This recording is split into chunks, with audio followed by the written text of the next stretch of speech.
It seems that the Indiana Pacers believe that Victor Oladipo can be their new franchise cornerstone.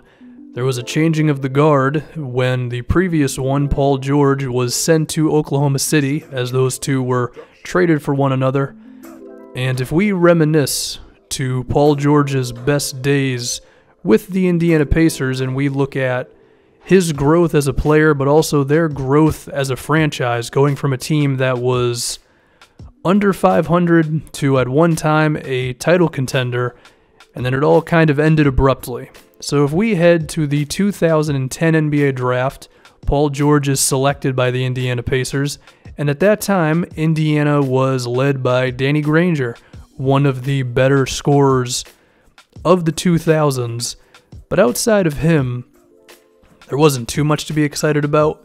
There was also 7-footer Roy Hibbert, who was making a name for himself as someone who could be a long-term option for the Pacers, but they knew it was still going to be a ways to go. George showed some flashes in his rookie year, but for what he would end up becoming, I don't know if it was an obvious sign based on his first season. Lance Stephenson, who would go on to be a huge piece for them, also showed some very small glimpses of what he could become. And Indiana would go on to lose to the Chicago Bulls in the first round of the playoffs this season, and while they lost in 5 games, they were actually contending in basically every game. And then in the offseason that followed, they acquired David West for his toughness and veteran leadership, and the infamous trade where they would draft Kawhi Leonard and then send him to the San Antonio Spurs in exchange for George Hill. And while we know that the Spurs won this move, George Hill was still a positive piece for Indiana, and these two acquisitions, Hill as well as David West, really sent the Pacers in the right direction for this season, as they would win over 40 games, and George showed that he could be something in the league. His first season, you could have taken it or leaving it. The offensive improvement he had in his second season was impressive, and the team overall was an effective one, and one that was making a name for itself on the defensive side of the floor, a lot of this led by Roy Hibbert, who was entering the discussion for best defensive players in the league.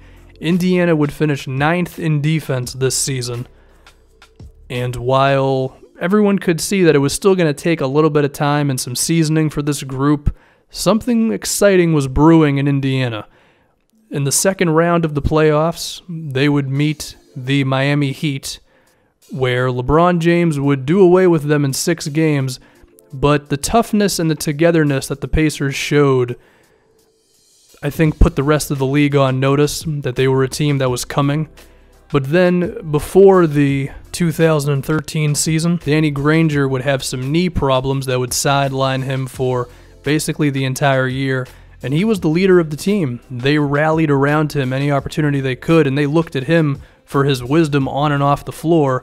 So Paul George was required to replace Granger's scoring, and he was actually able to do it, jumping up to 17 points a game.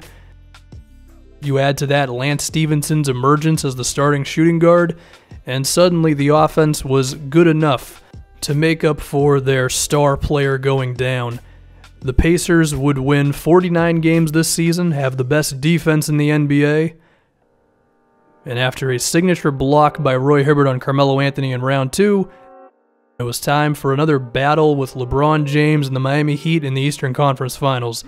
But this time around, the team looking a little tougher, having more togetherness, more seasoning. Every time Miami punched, Indiana would punch back, and a lot of this was from Paul George, who became a star player before everyone's eyes in this series.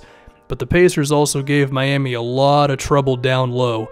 The size and strength of Roy Hibbert and David West, I mean, they dominated on the boards, scoring inside, rim protection. Add to that Paul George's shot making, and they gave Miami everything they could handle.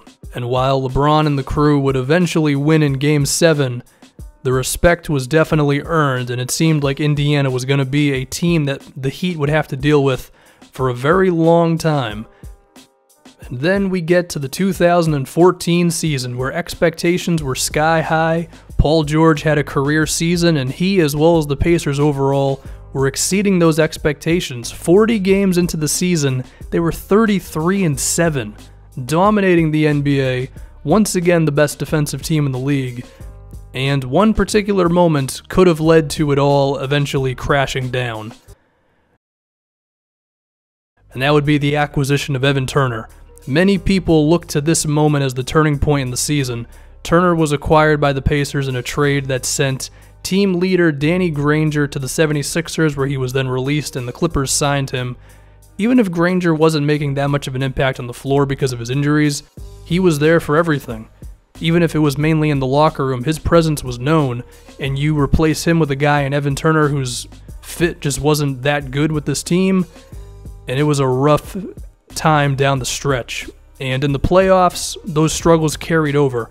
They eventually did away with the 8th-seeded Atlanta Hawks, but it took them a full 7 games to do it.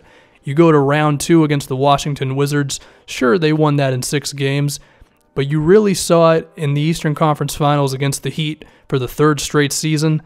The fight that the Pacers showed pushing Miami to their limit a season ago, it wasn't really there. Sure, there were glimpses, but it was zapped away pretty quickly. And if there was any doubt in your mind that Miami would have some trouble with the Pacers, they answered it pretty quickly in the 2014 Eastern Conference Finals. And it seemed like all the magic was just gone from this team. A season later, Lance Stephenson would end up on the Charlotte Hornets because he was not happy with the money that Indiana was offering him. Paul George had a horrific injury that would plague them for the next season at least. David West, now at an older age, was more concerned in being a role player on championship teams. Roy Hibbert was traded for a 2nd-round pick. And the new team was Paul George wearing number 13, George Hill with blonde hair, and Monte Ellis. And while Paul George did have one more swan song as he nearly defeated the Toronto Raptors in round 1 almost by himself, it just wasn't the same. And it's eerie to think that a team that was so on the rise and seemed like one that was going to be a big piece of the NBA for a while, it didn't take too long for it all to just be gone.